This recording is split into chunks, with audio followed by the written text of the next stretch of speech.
बुलंदशहर जिला अदालत के कोर्ट रूम में एक वकील ने सबके सामने दारोगा को थप्पड़ मार दिया। इसके बाद वकील दारोगा से गाली गलौज भी करने लगा। करीब 1 घंटे तक वकील का ड्रामा चलता रहा। ये मामला पीर का बताया जा रहा है, जबकि वीडियो आज सोशल मीडिया पर वायरल हो रहा है।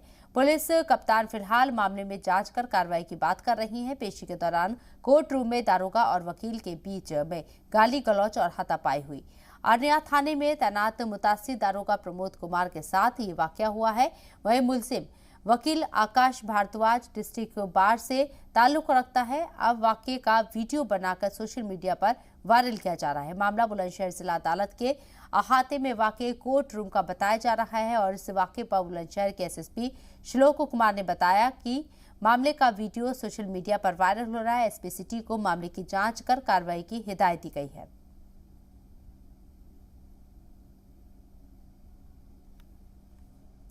तो बुलंदशहर कोर्ट रूम में वकील ने दारोगा को थप्पड़ मारा, जिसका वीडियो सोशल मीडिया पर वायरल हो रहा है। ये देखिए कैसी ये लड़ाई कहा सुनी से हाथापाई पर आ जाती है। यहाँ कोर्ट रूम में गाली गलौज हुई और फिर हाथापाई हुई। डिस्ट्रिक्ट बार से ताल्लुक रखता है मुलजिम वकील। एक वकील के जरिए दारोगा को थप्पड़ मारा गया।